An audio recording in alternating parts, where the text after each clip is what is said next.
Buenas noches. Buenas noches. Empezando, falta alguno que viene de camino, pero... Sí, los técnicos están ahí. ¿Está listo? Bien. Pues vamos a orar. Como siempre, pues, esperamos que el Señor nos bendiga, ¿no? Gracias por vuestra presencia. A pesar de, ¿no? A veces no siempre hay ganas de venir, pero al final pues el Señor siempre tiene algo para nosotros, ¿no? Vamos a orar. Señor, gracias por este día, por habernos cuidado y bendecido. Hemos tenido distintas situaciones cada uno, en los estudios, en el trabajo, en casa, distintas luchas, pero aquí estamos, Señor, por tu gracia, y te agradecemos por la vida de hoy, por la oportunidad de haber vivido a tu lado este día, y ahora de también poder abrir tu palabra y considerarla, Señor, y que tú nos bendigas a través de ella. Lo pedimos en el nombre de Jesús. Amén.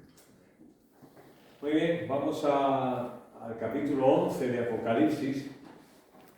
El capítulo tocaría el 10, ¿verdad? Pero el capítulo 10 es un anuncio de uno de los eventos más importantes en el libro de Apocalipsis, uno de los paréntesis, o sea, desde el 10.1 hasta el 11.14 es un paréntesis, ¿no? Y el capítulo 10 pues, es un anuncio que nos habla de uno de los eventos más importantes del libro de Apocalipsis. Y ese anuncio pues lo veremos cuando tratemos ese evento, primero. Así que vamos directamente al capítulo 11, donde están esos famosos dos testigos. En el capítulo 11, versículo 1 dice: Entonces me fue dada una caña semejante a una vara de medir, y se me dijo: levántate y mide el templo de Dios y el altar y a los que adoran en él. Pero el patio que está fuera del templo, déjalo aparte y no lo midas, porque ha sido entregado a los gentiles, y ellos hollarán la ciudad santa 42 meses, 2 años y medio. Y daré a mis dos testigos que profeticen por 1270 días, vestidos de cilicio. Estos testigos son los dos olivos y los dos candeleros que están en pie delante de Dios de la tierra. Si alguno quiere dañarlos, sale fuego de la boca de ellos y devora a sus enemigos. Y si alguno quiere hacerles daño, debe morir él de la misma manera. Estos tienen poder para cerrar el cielo a fin de que no llueva en los días de su profecía. Y tienen poder sobre las aguas para convertirlas en sangre, y para herir la tierra con toda plaga cuantas veces quieran. Cuando hayan acabado su testimonio, la bestia que sube del abismo hará guerra contra ellos y los vencerá y los matará. Apocalipsis 11, 8. Y sus cadáveres estarán en la plaza de la grande ciudad que en sentido espiritual se llama Sodoma y Egipto, donde también nuestro Señor fue crucificado.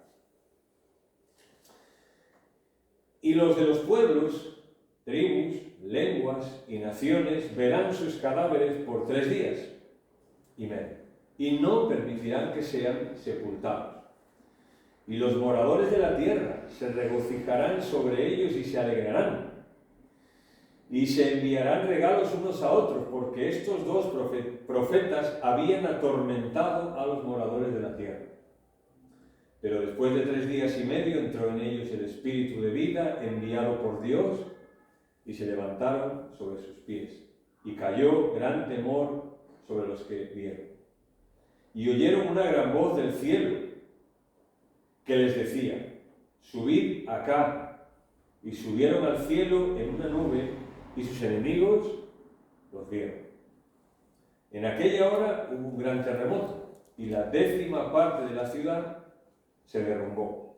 Y por el terremoto murieron en número de 7.000 hombres.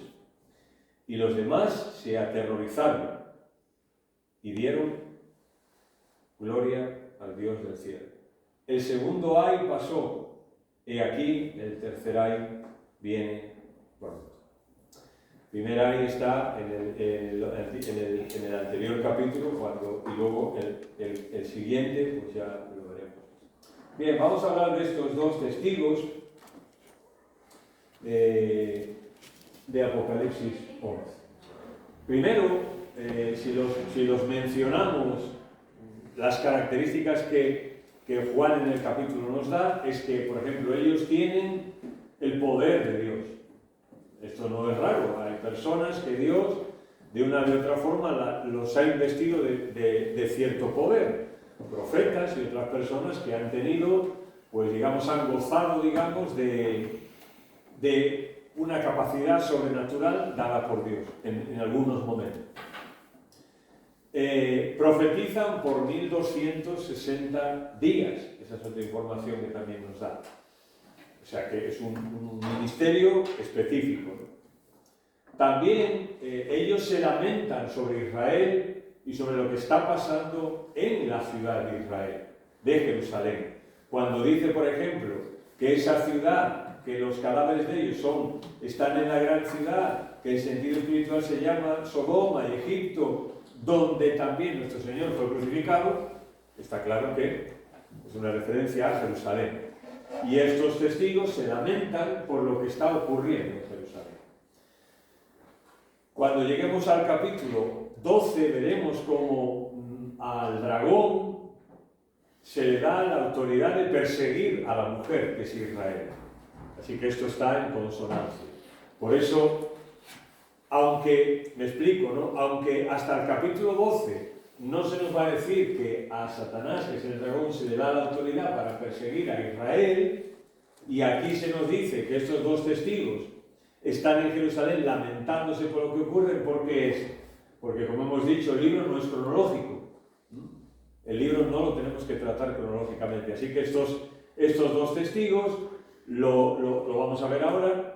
Lo más normal y sensato es pensar que ellos tienen un ministerio, la segunda parte de la gran tribulación.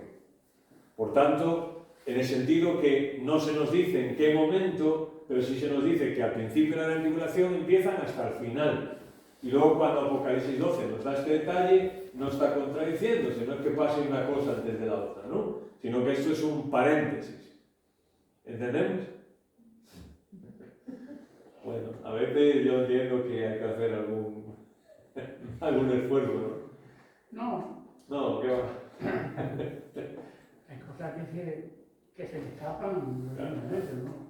Vale, pero quiero que entendáis esto, ¿no? Como cronológicamente el libro va bien, pero en algún momento hace un paréntesis y vemos. Entonces, lo digo porque podemos decir, ¿cómo que esto va antes que esto? No, son cosas simultáneas, lo que pasa es que se nos cuenta en dos momentos. Bien, está claro que son representantes divinos estos dos testigos. Están protegidos divinamente. O sea, Dios de alguna forma los protege. Vamos a ver esto. Tienen poder también para realizar milagros. Yo entiendo que, quiero hacer un paréntesis aquí, porque cuando la Biblia nos habla de ciertas personas que tuvieron poder para hacer determinados milagros, pues a veces se ha confundido eso con que cualquiera puede en cualquier momento hacer cualquier milagro. Y esto no es lo que vemos en la Biblia, ¿no? Lo que vemos en la Biblia es que Dios, sí es verdad, que puede dar en un momento dado a una persona, no digamos ese poder, sino Dios responder a una oración o a una intención que alguien haga algo. Pero no es que esta gente sean nada parecido a magos ni nada que se le parezca, ¿no? Son personas normales, pero en un momento dado Dios permite que, por ejemplo, cuando habla de Elías, la Biblia, Elías hizo grandes cosas, ¿no? puedes decir, "Uf, que Elías", sin embargo, el Nuevo Testamento de Elías te dice que Elías, que era un hombre pues normal, ¿no? Que era un hombre sujeto a pasiones, igual que nosotros, pero oró y ocurrió eso. Bien. Pero por ejemplo Elías, ese súper mega extra Elías, que a veces algunos predican, pues sí, es verdad que fue un hombre muy valiente, ¿no?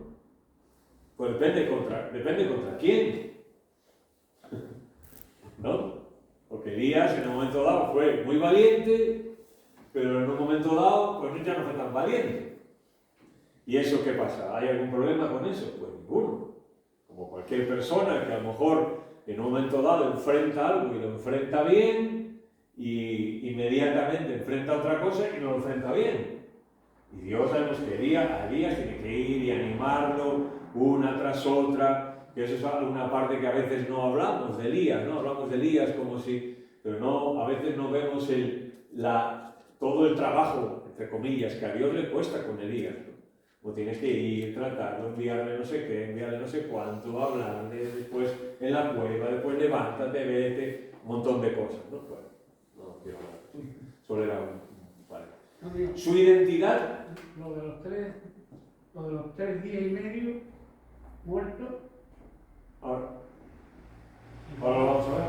Ahora vamos, eso sí. Vale. ¿Cómo encuentro tu pregunta?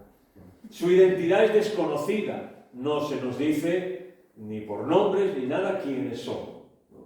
No, es lógico que no se diga su identidad, ¿no? Son 2 testigos. Bien. Ahora, ¿quiénes son estos 2 testigos? Bueno, según la escuela alegórica, que ya tiene muchos cientos de años, esta escuela, bien, pues esta escuela siempre dijo que son un símbolo de la Iglesia que predica durante la gran tribulación en la tierra. Es decir, que no son 2 personas, sino que es una forma de hablarnos que la Iglesia va a estar en la gran tribulación en la tierra. Bien. ¿Son por qué? Pues porque, por ejemplo, son llamados candeleros, como en Apocalipsis 2 y 3, donde se le llama a la Iglesia candeleros. Así que los identifican como una representación de la Iglesia.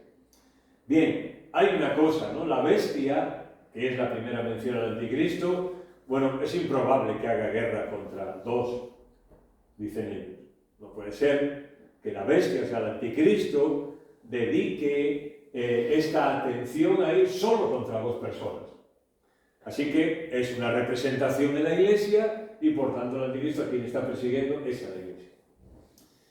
Que la muerte lo vean todos los habitantes de la tierra, si son 2 personas, pues es improbable. Esto lo decía la escuela alegórica hace mucho tiempo. Mi pregunta es si esto lo siguen manteniendo hoy, ¿no?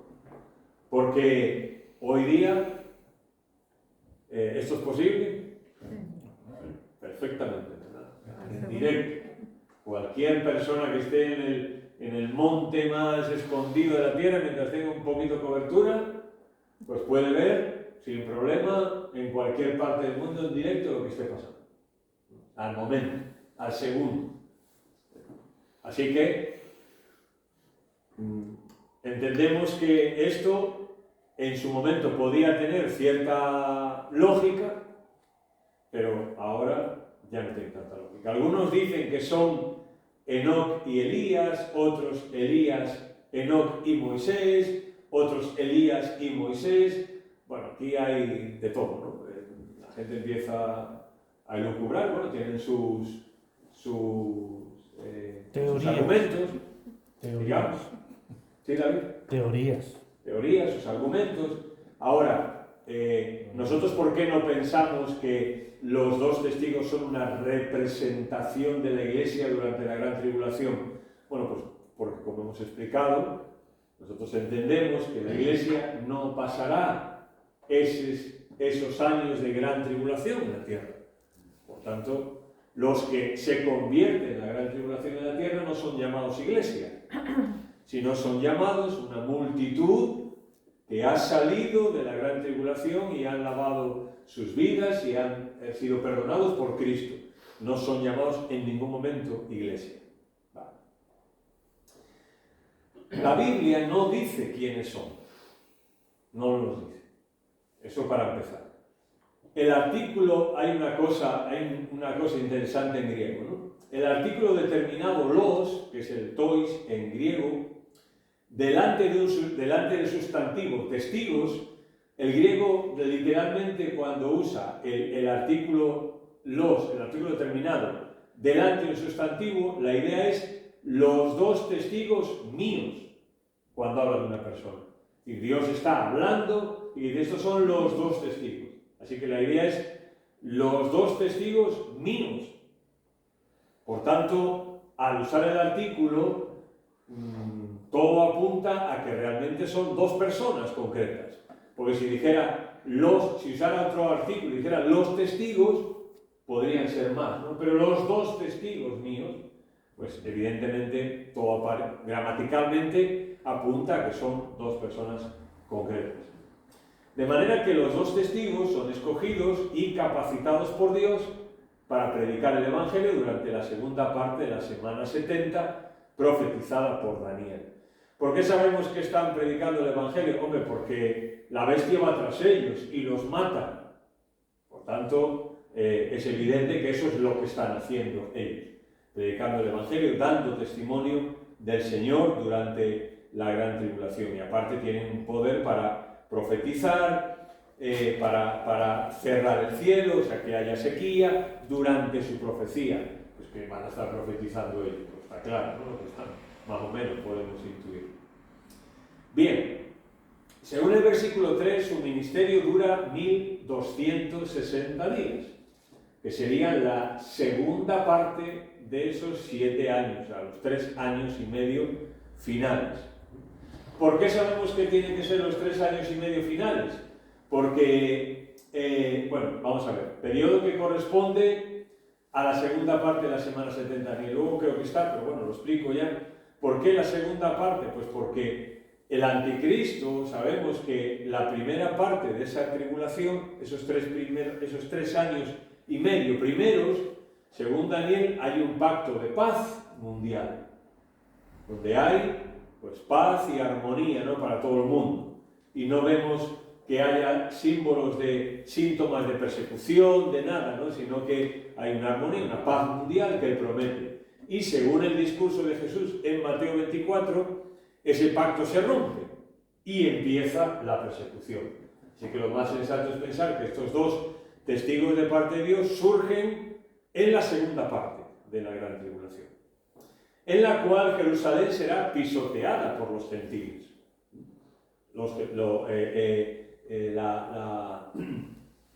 Dice, ellos hollarán o pisarán la ciudad santa 42 meses.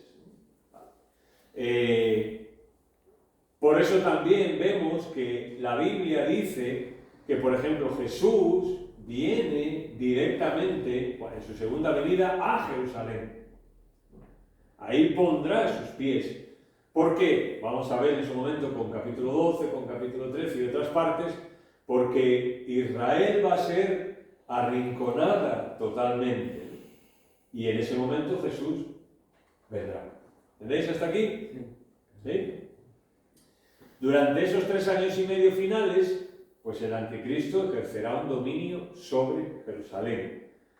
Como dice Daniel 9, un príncipe que ha de venir. Vamos a ver en el capítulo 13, que dice que la nación del príncipe que ha de venir destruirá la ciudad y el santuario.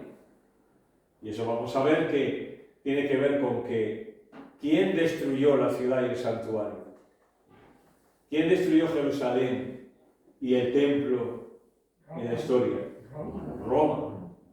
Y Daniel identifica al príncipe que ha de venir de ese imperio, de esa nación, de Roma. Por eso algunos siempre han dicho que el anticristo, pues algunos lo identificaban, sabemos, ¿no?, pues con el Papa, ¿no? Por ejemplo, hay mucha gente que ha identificado. Pues no necesariamente, porque cuando lleguemos ahí vamos a mostrar un mapa de las naciones que abarcaban el Imperio Romano. Y abarcaba desde Europa, el norte de África, Oriente, parte de Asia. Eso era el antiguo imperio romano. Cuidado, pero bueno, eso llegaremos ahí. Y, como dice Daniel 9:27, después romperá ese pacto. Romperá ese pacto. Y ahí empezará lo que nosotros conocemos como la persecución de Israel, que ya en el capítulo 12 lo empezamos. Bien, esto será cuando el anticristo llegue al cenit de su carrera. La idea que algunos tienen por el capítulo, comenzando por el capítulo 6, es que es un personaje que va entrando en escena poco a poco. Incluso cuando Daniel, en el capítulo 7 de Daniel, sabéis que el capítulo 2 de Daniel y el capítulo 7 de Daniel son paralelos. En uno ve a los imperios, a los grandes imperios en una estatua, y en el 7 los ve en 4 bestias, ¿no? Bien, pues lo que Daniel nos habla en el capítulo 7 es que la última bestia, o sea, la última bestia que él ve, tiene varios cuernos. Y uno es el cuerno pequeño. Pero ese cuerno pequeño toma el poder de otros 3 reinos y toma la relevancia. Claro que lo menciono esto solo de pasada, ¿no? En su momento lo veremos mejor. Pero la idea que Daniel nos da con Apocalipsis es que el anticristo es un personaje que poco a poco se va ganando la autoridad, ¿no? La autoridad. Y llega un momento, lo veremos, que muere. Bueno, ¿y qué ocurre? Resucita. Y ahí ya, pues imaginaros, un líder mundial que está explicando todo, que está dando razón a todo, que todo el mundo lo sigue y de repente muere. Y ahora el tío resucita. O sea, imaginaros la influencia y el poder que puede tener eso. Imaginaros, ¿no? El mundo sigue igual. Dice Pablo en Tesalonicenses acerca del anticristo, el cual se opone y se levanta contra todo lo que se llama Dios o es objeto de culto, tanto que se sienta en el templo de Dios como Dios haciéndose pasar por Dios. Como era típico los profetas del Antiguo Testamento, ellos aparecen vestidos de cilicio. Cilicio, que es, bueno, pues era una tela áspera, hecha de pelo de cabra normalmente, y su color era negro, y quería indicar luto o endecha. Bien, no sabemos si realmente el cilicio se está usando como un símbolo simplemente de que estos 2 personajes se lamentan por lo que le está pasando a Israel y a Jerusalén, o realmente van a ir vestidos. Es un poco más difícil, ¿no? Que vayan vestidos. Hombre, pueden ir con una túnica, si fuera hoy día, en Jerusalén todavía hay gente que usa, vosotros sabéis. Pero bueno, la idea que se nos está transmitiendo es que estas 2 personas lo que están haciendo es una lamentación por lo que está ocurriendo, están lamentándose por lo que está ocurriendo. Y entiendo que eso es parte de su predicación. Entiendo que incluso el vestuario es una forma en la que ellos estarán ilustrando lo que está ocurriendo al mundo. El versículo 4, a ver, decir una cosa, ¿no? Por favor, ¿no? Cuando hablamos de que estos 2 van con pelo, o sea, con vestidos de cilicio, o vestidos con pelos de cabra, ¿vale?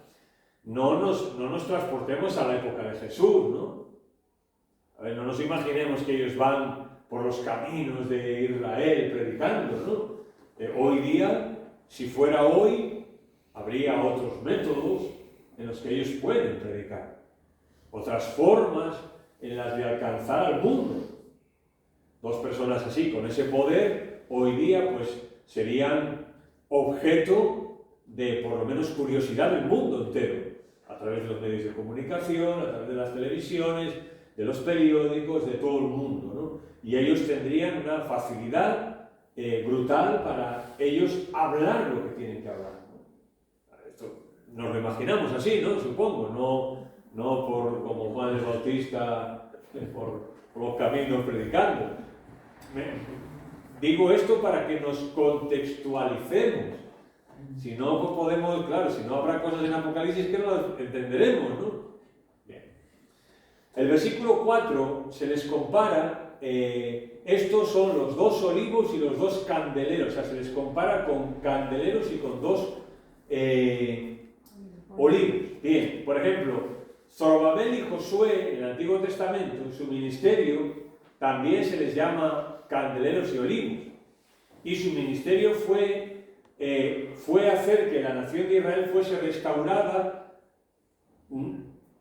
Su ministerio fue hacer que la nación fuese restaurada a la tierra que Dios prometió. Y estos dos testigos, su misión y su ministerio es el mismo. Recordar que ellos empiezan cuando Jerusalén está siendo pisada por los enemigos. Así que ellos lo que están haciendo es, al igual que Josué y Zorobabel, teniendo un ministerio de restauración para Israel. Recordar que lo que Dios está queriendo provocar para Israel durante la gran tribulación, que es que Israel se vuelva al Señor, se vuelva al Mesías. Todo esto es una campaña de Dios para que Israel por fin se vuelva al Mesías. Los olivos también, así como Zorobabel y Josué fueron investidos del poder del Espíritu de Dios para su tarea, los dos testigos realizarán su ministerio suministrados de poder a través del Espíritu Santo. Bueno, avanzamos. Versículo 5. Bueno, dice el versículo 5, si alguno quiere dañarlos, ¿qué ocurre? Sale fuego de la boca de ellos y devora a sus enemigos. Y si alguno quiere hacerles daño, debe morir él de la misma manera. Aquí esta imagen no nos ayuda. La foto esta no es que nos ayude mucho, ¿no? Dos lanzallamas. Exactamente, o sea, no son dos lanzallamas ni dos faquires, ¿vale? En el caso de Elías, por ejemplo, a su palabra cayó fuego del cielo, pero no salía fuego de la boca de Elías, sino que a su palabra cayó fuego. El verbo devora, que dice que devora a sus enemigos, es el presente indicativo, voz activa de un verbo que es katestío, que significa consumir por completo. Eso es lo que significa. ¿Literalmente sale fuego de sus bocas? ¿O tiene que ver con lo que ellos pronuncian se cumple? Versículo 6. Estos tienen poder, ¿qué? Para cerrar el cielo, a fin de que no llueva los días de su profecía. Y tienen poder sobre las aguas para convertirlas en sangre, para herir la tierra en toda plaga cuantas veces quieran. A ver, lo más sensato es pensar que esto no es literal. Que estos dos testigos, que son dos personas, no echan fuego por la boca. Yo al menos me costaría entenderlo así. Sea una especie de lanzallamas humano, ¿no? Lo de los dragones de Daenerys, ¿no? No, o sea, como que no. Bien, ¿qué es lo más sensato pensar? Que el anticristo y otras muchas personas van a querer matarlos. Y ellos, pues cuando profeticen algo en contra de los que están de ellos, pues esa palabra se cumplirá y Dios les protegerá. Por ejemplo, como cuando los ángeles fueron en algún momento a ejecutar juicios. No es que de los ángeles tampoco saliera fuego cuando fue o lo que sea en el Antiguo Testamento, sino que los ángeles son los que vienen para anunciar el juicio de Dios. Y cuando los ángeles decían que eso iba a pasar, ¿qué ocurría? Pasaba eso. A Dios era el que lo hacía.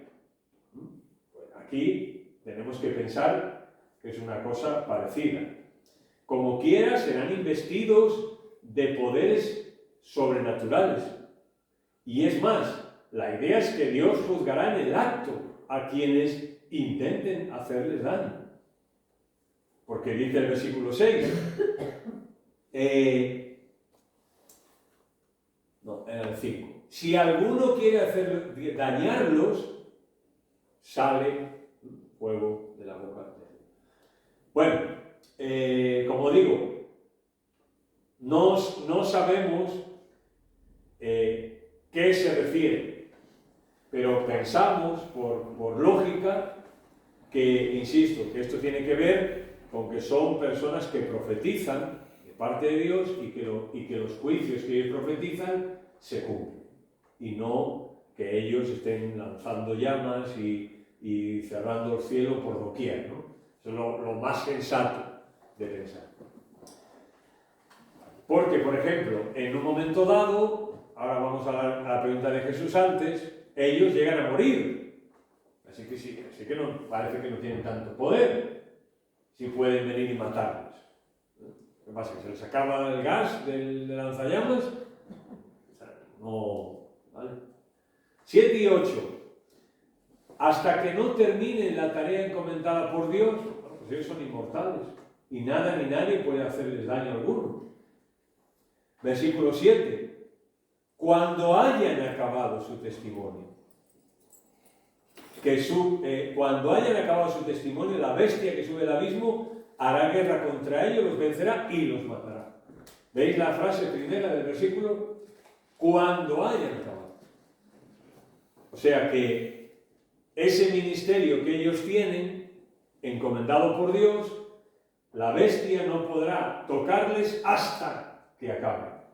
Y cuando hayan acabado aquello que Dios les ha encomendado, pues entonces el anticristo vendrá y los vencerá y los matará. ¿Bien? La bestia es el anticristo en el Antiguo Testamento, en el libro de Apocalipsis. Esta es la primera vez que Juan lo menciona en el libro, la bestia. Así que siempre que veáis en el Apocalipsis la bestia, se refiere al anticristo. Y dice que sube del abismo, ¿no? Sí. La bestia que sube del abismo. El anticristo sube del abismo. Sí, porque es una criatura de Satanás.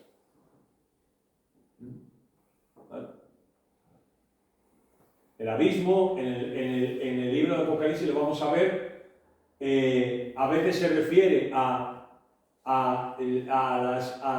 criaturas que hay ahí metidas, a veces se menciona a naciones que suben del abismo y a veces a personas que suben del abismo.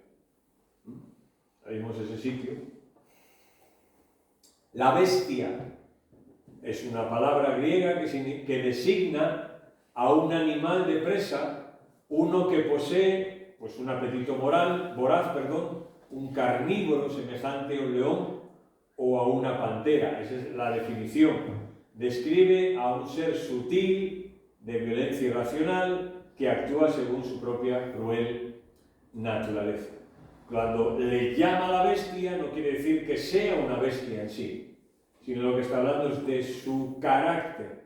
Y vamos a ver, evidentemente, cómo en el libro de Apocalipsis, cómo la bestia es claramente una persona.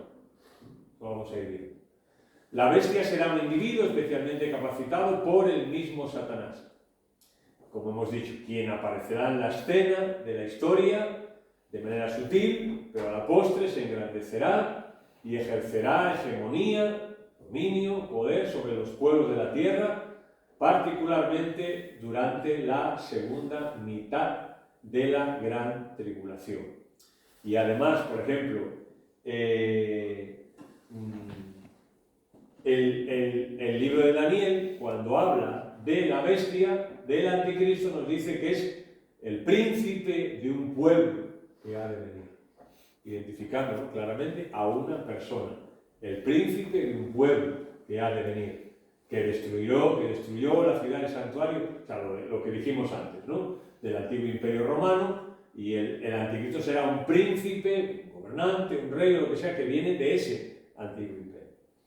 Hará guerra, bueno, pues lanzará una campaña para matar a los 2 testigos. Lo vamos a ver la semana que viene cuando entremos en Apocalipsis 12, que esa guerra que empieza y que ya empezó incluso con el nacimiento de Cristo.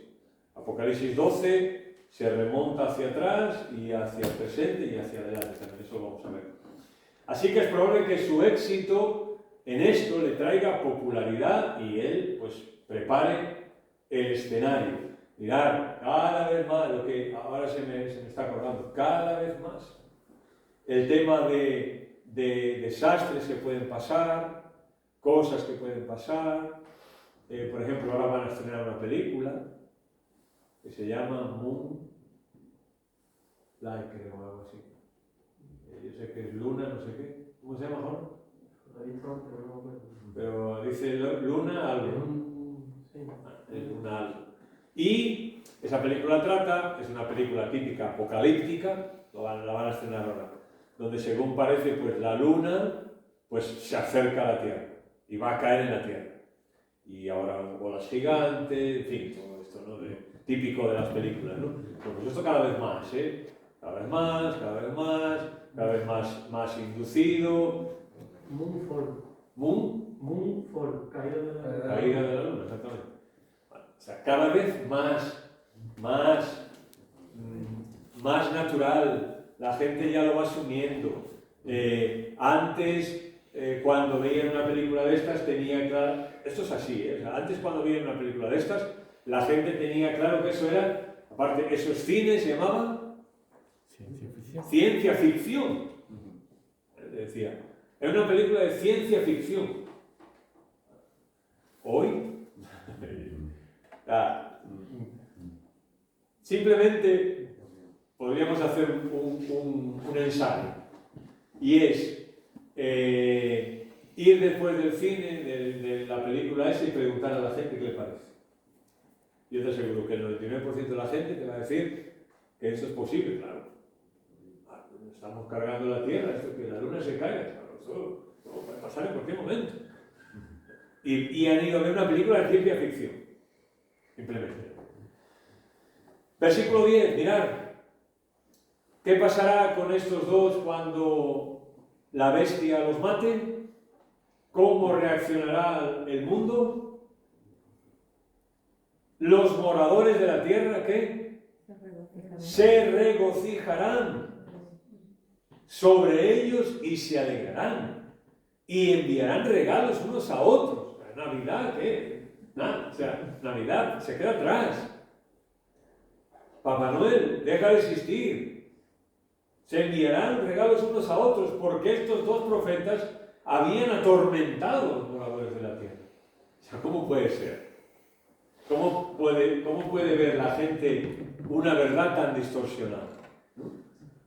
Esto es lo que no es lo que ocurre, pero es lo que se dirá. ¿A qué vienen estos profetas? ¿Para qué Dios los levanta? Para predicar, ¿no? ¿Para predicar qué? El Evangelio. Para predicarles al mundo que Dios les ama. Para predicarles que tienen que arrepentirse, que tienen que creer en Cristo, que tienen que buscar la salvación ante todo lo que está ocurriendo, que a pesar de los juicios Dios sigue siendo un Dios de amor, que Dios tiene un propósito con la nación de Israel, van a predicar, que todo lo que había dicho la Biblia tenía razón, les dirán al mundo, no, mira, todo lo que la Biblia había dicho, aquí está ocurriendo ahora, eso es lo que van a predicar, no van a predicar mal a nadie, ni van a hacer mal a nadie, cuando los ataquen van a responder porque están protegidos por Dios. ¿Entendéis lo que os quiero decir? Pero la reacción de la gente, ¿cuál es? Esto nos atormenta. O sea, nos han atormentado. Bueno, ¿qué pasa hoy? Pues pasa más o menos lo mismo, ¿no? La iglesia en el mundo, ¿no? Estamos hablando de la iglesia en general, del cristianismo. Ya incluso metemos ahí a todos, ¿no? Metemos a católicos, evangélicos, metemos a todos. Cada vez molesta más la Biblia y cada vez molestan más todas estas cosas. Y ya no hay una democracia en este país. Aquí en España no, ya se acabó la democracia. Con las leyes que han sacado se acabó. Ahora van a condenar a un cura, lo habéis oído, ¿no? Van a condenar a un cura porque él personalmente ha dicho, porque él es un cura que cree en la Biblia, evidentemente, no cree lo que la Biblia dice. Bueno, pues él ha hablado acerca del homosexualismo y ha dicho que él entiende que delante de la Biblia eso no está bien. Bueno, lo van a juzgar. Entonces, vamos a ver, ¿no era que había libertad de expresión? Digo yo, que unos estarán de acuerdo en una cosa y otros podrán estar no de acuerdo, o todos tenemos que estar de acuerdo. Entonces, ¿dónde está la libertad? Bien, pues esto es así. Y estas personas, cuando estén predicando esto, que están predicando por el bien de las personas, pues entiendo yo que con amor hacia las personas, ¿no? Pues ¿cómo reacciona la humanidad? Pues por fin, ¿no? Por fin nos los hemos quitado encima. Estos son los que nos atormentaban. Ahora, ¿es verdad eso? No. No, porque ellos van a morir y las cosas van a seguir igual. Ellos van a morir y las cosas van a seguir igual. 11 al 13, los habitantes de la tierra. Bueno, versículo, sí, vamos a leer el versículo 11. Jesús, aquí está, ¿no? Pero después de 3 días y medio,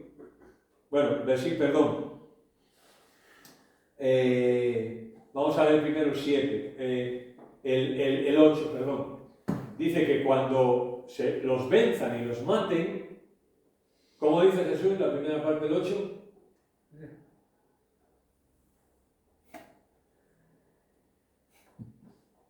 ¿Lo tienes o estás perdido por ahí? No, es que no veo. Bueno, te lo leo yo. Sí. 8. Sí. Y sus cadáveres. Sus cadáveres estarán en la plaza de la gran ciudad, que en sentido espiritual se llama Sodoma y Egipto.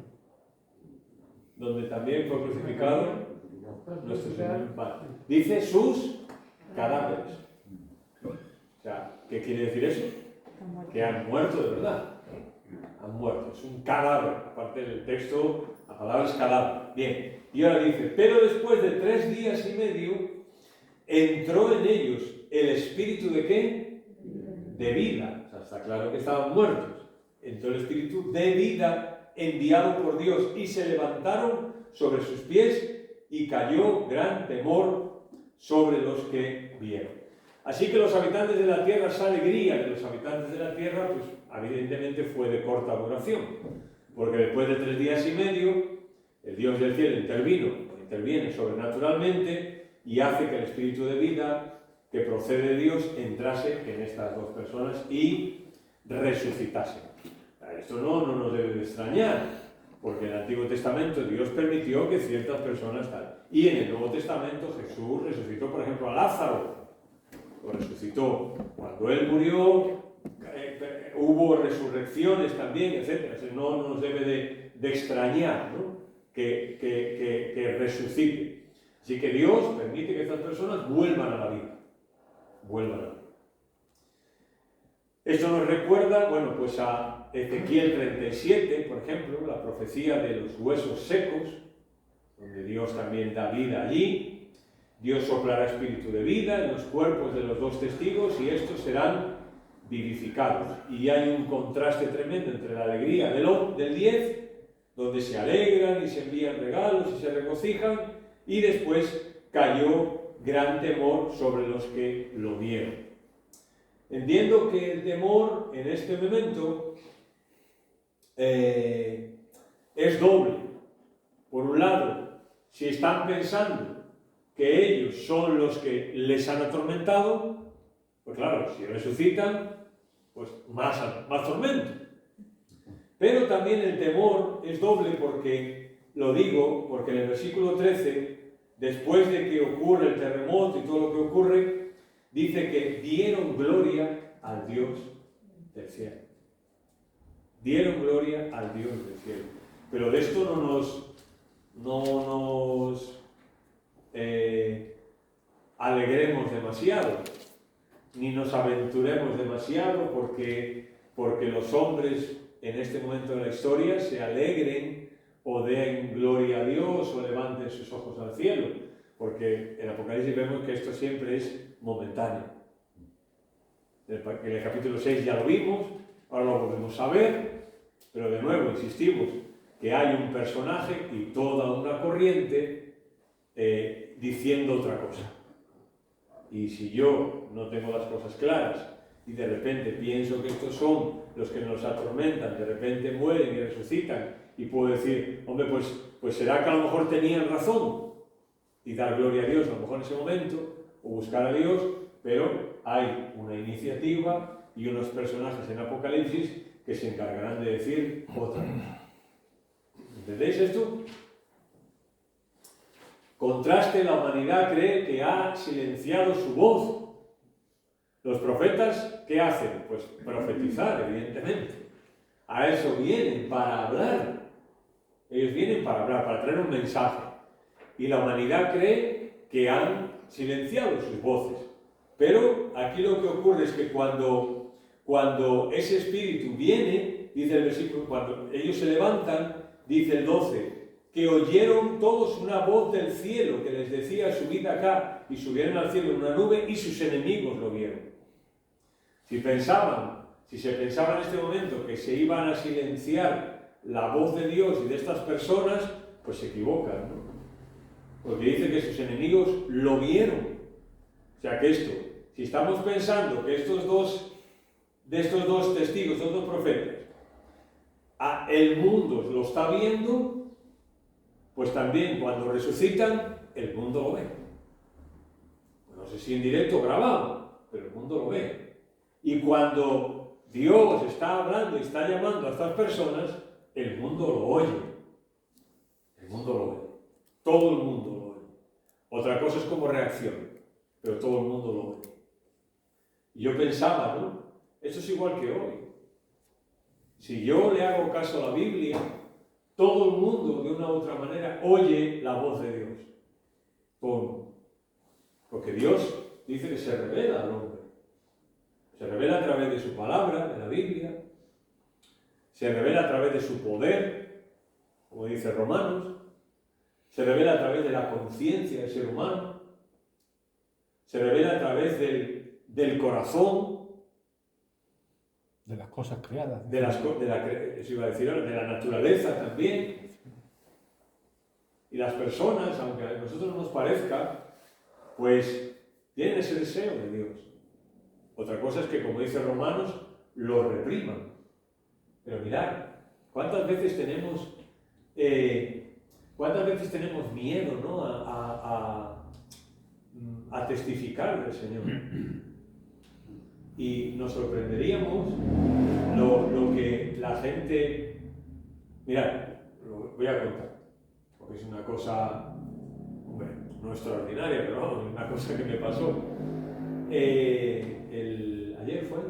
Ayer salgo en bici, iba a ir hacia Mazagón, a una ruta, bueno, una de ellas, ¿no? Pero esta voy hacia Mazagón, luego cojo una carretera. ¿Cómo se llama esa carretera? ¿Qué cojo yo? La Española. ¿La Española? Las peñuelas. Pañuelas. A Pañuelas. Soy yo, es que me lo dijiste por este oído que no. Y luego sale a mover, y luego me voy hacia Niebla, bueno, y luego vuelvo. Y cuando pasé el cruce, cuando vas para la Rábida, se me pone un hombre aquí al lado de la bici. ¿Qué pasa? ¿Dando una vueltecita? Sí, ¿no? ¿Qué? Bueno, total. Y nada, yo pensé que iba a darme un palo y se iba a ir, pero no, siguió conmigo y empezamos a hablar. La bici a hablar. Y me dijo, nada, le digo, no, yo no llevo mucho tiempo en bici porque ahora no me disco roto, le explico, ¿no? Me dice, bueno, sí, claro, esto es bueno. Y me empieza a decir, no, yo antes tenía una bici de montaña, iba con los compañeros del hospital y tal. Entonces le digo, bueno, y el hombre es de Moguer, se llama José. Y le digo, no, Juan, no, José, Juan. Da igual. Juan. Manolo. Juan. Y me dice, sí, con los compañeros del hospital. ¿Trabajas en el hospital? Sí, soy médico de Juan Ramón Jiménez. Yo me tenía 46 años.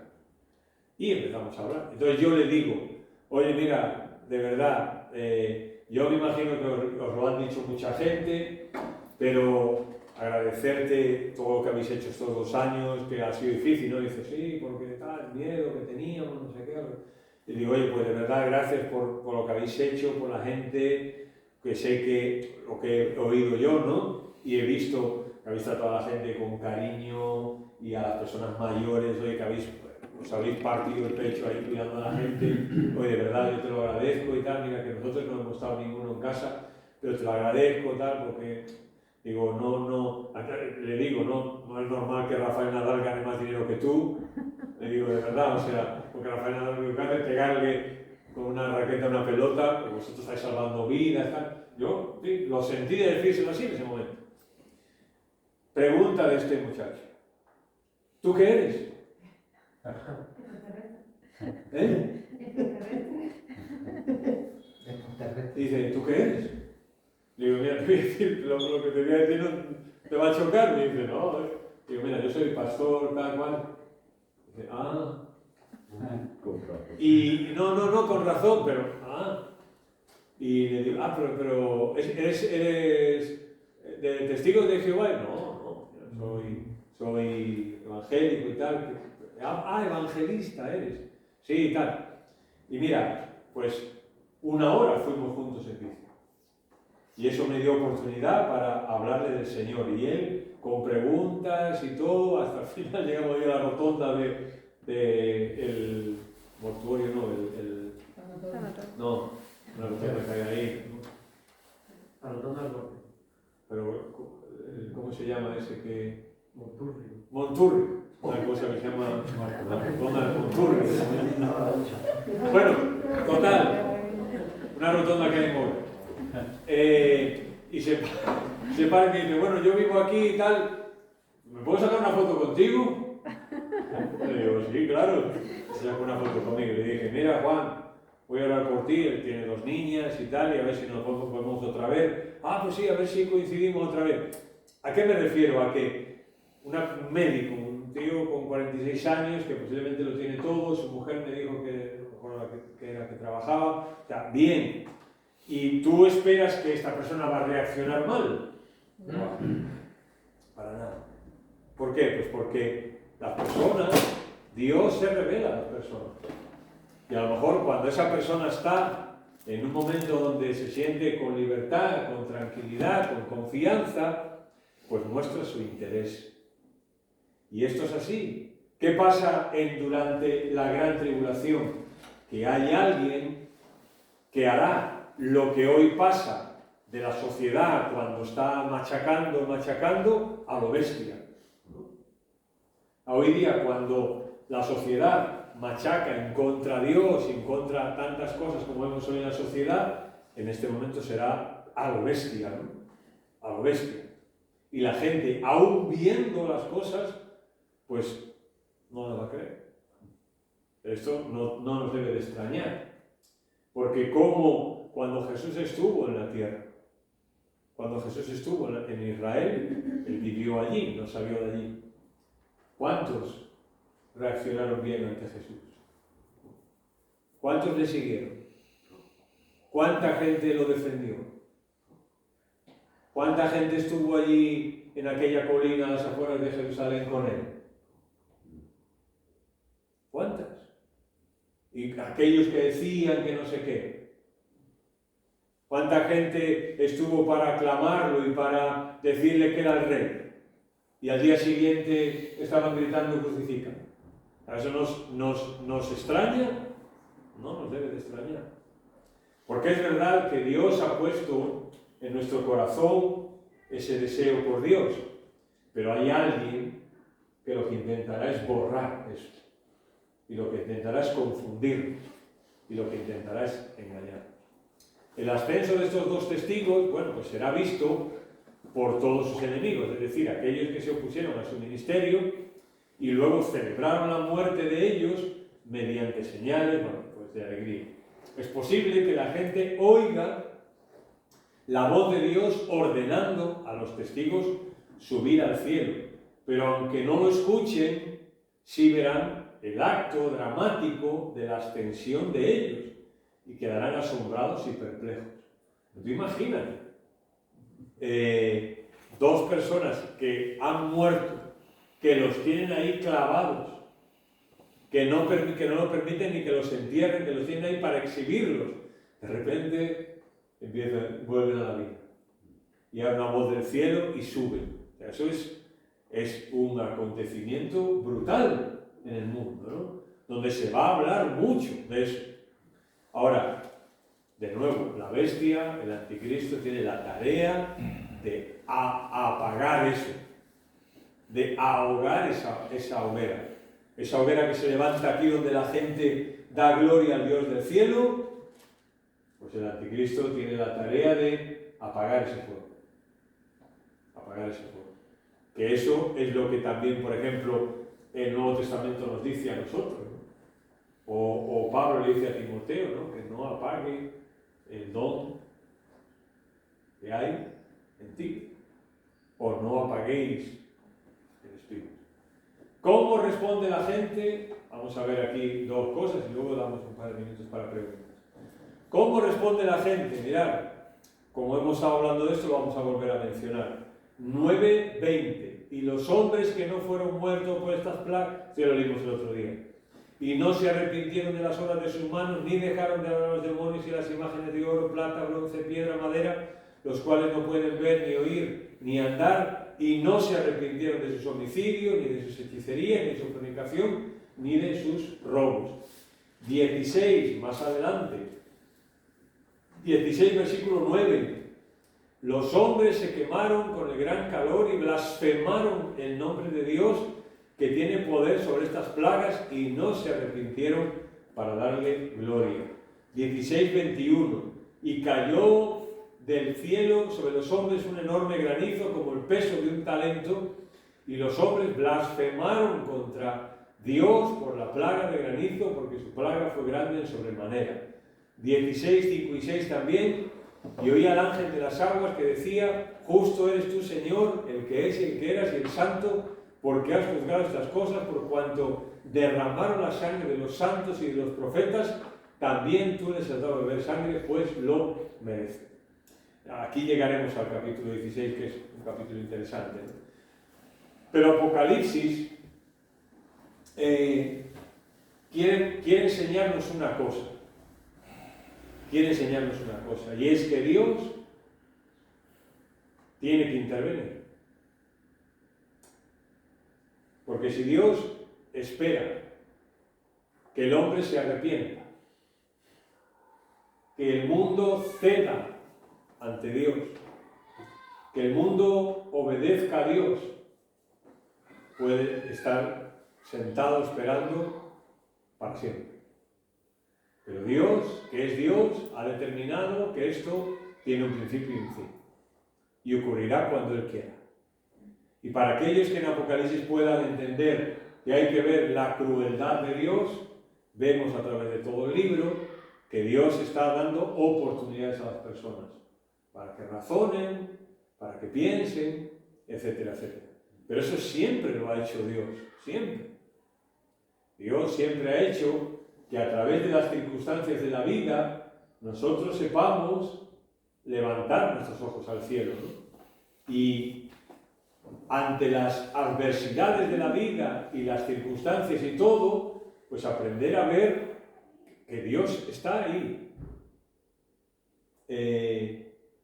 Como dice Salomón, ¿no? Que no hay nada nuevo debajo del sol. Y la vida es así. Y estamos sujetos a la enfermedad, y a los desastres, y a las equivocaciones, y a los problemas, y a los fallos, y a las equivocaciones. No hay nada nuevo debajo del sol, es verdad. Ya está todo escrito y ya está todo dicho. Pero Apocalipsis nos dice, Apocalipsis, uno de los mensajes es: aquí debajo no hay nada nuevo, pero por encima del sol sí hay. Y ahí está Dios, el cual un día tomará partido de una manera directa para que los hombres se vuelvan a Dios. Y sabemos por Apocalipsis que muchos se volverán, pero otros muchos no. Otros muchos no. Bien, ¿alguna pregunta acerca de estos dos testigos, yo creo que más o menos tampoco es tan difícil. ¿Juan? Yo estoy de acuerdo que yo pienso que hay un espíritu maligno en el mundo hoy. ¿Piensas? Pienso que hay un espíritu maligno en el mundo que quiere confundir al hombre, Sí. quiere engañarlo y está acondicionando a la humanidad en esa especie de división. ¿Y qué te puedo decir? Eso. Lo tenemos que ver ahora con Rusia, que el apoyo de China, se está cociendo todo, se está elaborando todo y se va a cumplir. Quizás no sea un Magedón todavía, pero que es el principio, el inicio, digamos. No sabemos. Yo pienso que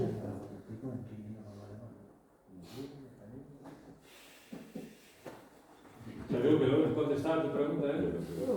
No, sí, No. bueno, pero lo que quería, No. no, es que mi pregunta iba, Ah, no era así. no, Ah, perdón, mi entonces. pregunta iba, que por qué 3 años y medio, 3 días. digo eso, 3 días y medio, ¿sí? No sé si es porque se considera que acá ese tiempo una persona no está muerta o no sé, o que podría haber estado una semana o un día, ¿no? Bueno, normalmente hay muchas referencias en la Biblia a 3 días, ¿no? Jonás, Jesús, Sí, Lázaro. yo con tanta exactitud, ¿no? Ya, sí. Pero bien, si es que tenía que enseñar el pueblo, a lo mejor sería porque si no hubiese estado ese tiempo, hubiese dicho, vete a saber, hubiese buscado cualquier historia. En esa época no. En el futuro ya hoy es bastante claro, ¿sabes? Cuando está muerto, en el futuro eso será lo menos improbable que se piensa. Sí, yo digo que tiene que ver con que hay muchas veces, bueno, no 1000 veces, ¿no? Pero hay referencias en la Biblia a los 3 días, ¿no? Sí, hay referencias. tiene su importancia. No es que la mitad de una semana también. Esos 2 testigos serán israelitas. Pensamos que sí. No lo dice el porque texto, pero probablemente Porque no. son profetas, al estilo antiguo testamentario. Todos los personajes que encontramos en Apocalipsis son normalmente israelitas. Porque la gran tribulación tiene que ver con el pueblo de Israel sobre todo, ¿no? Angustia para Jacob habla, ¿no? Y Israel ahí va a tomar una relevancia y están ahí, sí, lo más sensato es pensar que sí, que son israelitas, hebreos. No, yo me tengo que ir. Bueno, sin problema. Hasta el próximo. Hasta luego, Juan. Muy bien, pues vamos a orar.